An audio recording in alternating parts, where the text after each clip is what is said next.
नमस्कार, आप देख रहे हैं टीएनपी न्यूज और मैं हूं आपके साथ आलोक शुक्ला। फ्री बिजली, फ्री पानी और खातों में सीधे कैश ट्रांसफर। चुनाव से पहले इन घोषणाओं की गूंज खूब सुनाई देती है। सियासी पार्टियों के फ्री बीज बांटने पर आज सवाल यह नहीं कि लोगों को क्या मिल रहा है, बल्कि सवाल यह है कि इसकी कीमत कौन चुका रहा है। सुप्रीम कोर्ट ने फ्री बीज की सोच पर ही सवाल उठा दिए और पूछा है कि जब राज्य पहले से ही कर्ज में डूबे हैं तो फिर मुफ्त योजनाओं का बोझ आखिर कब तक ढोया जाएगा। सवाल पूछा है कि सरकारों का फोकस रोजगार पर होना चाहिए या सिर्फ राहत बांटने पर। सुप्रीम कोर्ट का संदेश बिल्कुल साफ है कि कल्याण और फिजूल खर्ची में फर्क करना ही होगा। आज जानने की कोशिश करेंगे कि क्या विकास की रफ्तार फ्री बीज के बोझ तले दबी जा रही है। आज इसी मुद्दे पर करेंगे चर्चा, लेकिन उसके पहले पेश है ये खास रिपोर्ट।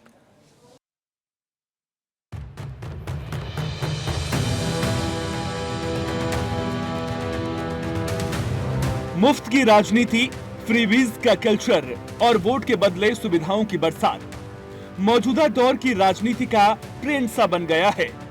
सियासी पार्टियां चुनाव से पहले बड़े बड़े वादे करती हैं। सरकार बनने पर महिलाओं के खातों में पैसे भेजने के अलावा फ्री बिजली और फ्री पानी देने का वादा किया जाता है। इन फ्रीबीज को लेकर अक्सर देश में सवाल भी उठते रहे हैं और अब देश की सबसे बड़ी अदालत ने इस पर सबसे बड़ा सवाल खड़ा कर दिया है। दरअसल तमिलनाडु सरकार की कुछ समुदायों के लिए बिजली टैरिफ में सब्सिडी स्कीम को चुनौती दी गई थी।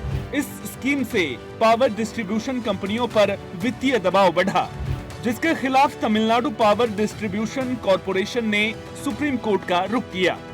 इस मामले पर सुनवाई के दौरान सुप्रीम कोर्ट ने जो कुछ कहा वो पूरे पॉलिटिकल सिस्टम को आईना दिखाने से कम नहीं था। सुप्रीम कोर्ट ने सवाल उस सोच पर उठाया जहां चुनाव से पहले मुफ्त योजनाओं की बाढ़ सी आ जाती है।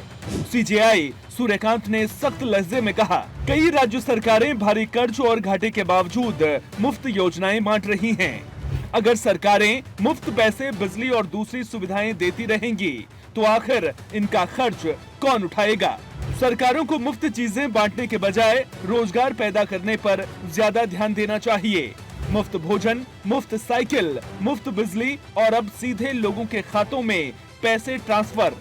अगर यही सब चलता रहा तो विकास के लिए पैसा कहां से बचेगा। इस तरह की फिजूल खर्ची से देश का आर्थिक विकास बाधित होगा। हाँ, ऐसा जरूर है कि कुछ लोग शिक्षा या बुनियादी जीवन की जरूरतों को पूरा नहीं कर सकते।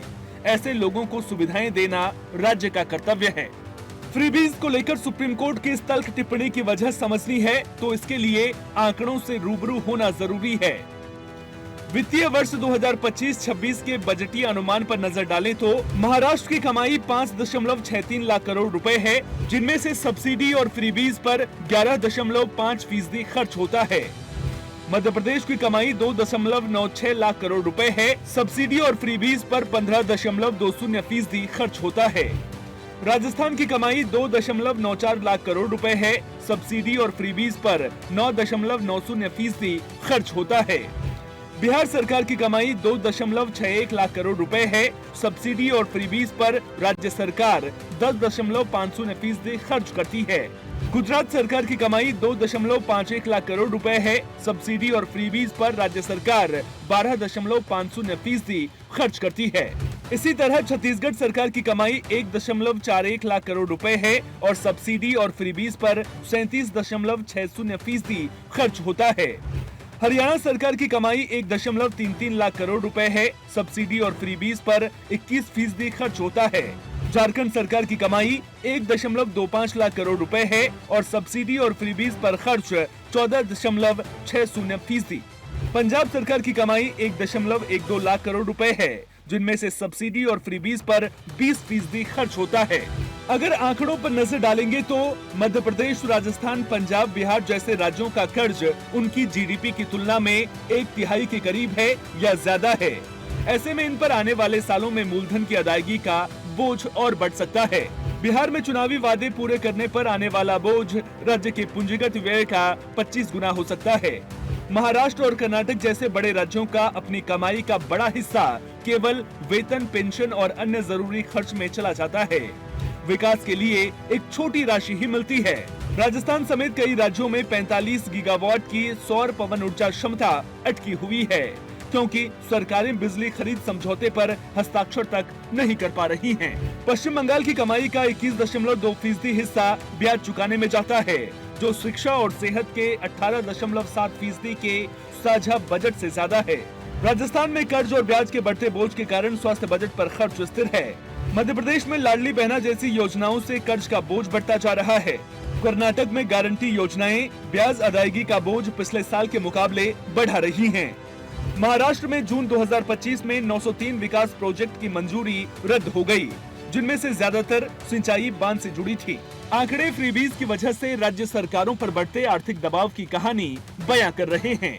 फ्रीबीज पर सुप्रीम कोर्ट पहली बार सवाल नहीं उठा रहा है, पहले भी चिंता जता चुका है।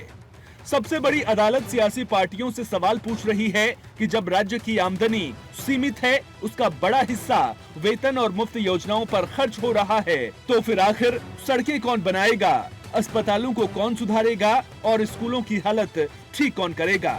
क्या सरकार का काम सिर्फ बांटना ही रह गया है? सुप्रीम कोर्ट ने सवाल पूछा कि आखिर चुनाव से ठीक पहले फ्रीबीज की घोषणा क्यों की जाती है। सवाल बड़ा है, क्या फ्रीबीज वाकई कल्याणकारी नीतियां हैं या फिर वोट बैंक की रणनीति? सबसे बड़ी अदालत का संदेश साफ है, कल्याण और फिजूल खर्ची में फर्क करना जरूरी है। जो सच में जरूरतमंद है उसे मदद मिले, लेकिन बिना लक्ष्य तय किए, बिना आर्थिक गणना किए सबको मुफ्त देना देश की अर्थव्यवस्था पर दबाव डाल सकता है। आज सवाल सिर्फ तमिलनाडु का नहीं है, सवाल उस सोच का है जो विकास से ज्यादा बांटने पर जोर देती है। सवाल ये है कि क्या आज रोजगार सृजन पर ध्यान दिया जा रहा है या फिर अस्थायी राहत देकर हम स्थायी समाधान से दूर जा रहे हैं। Special report TNP news.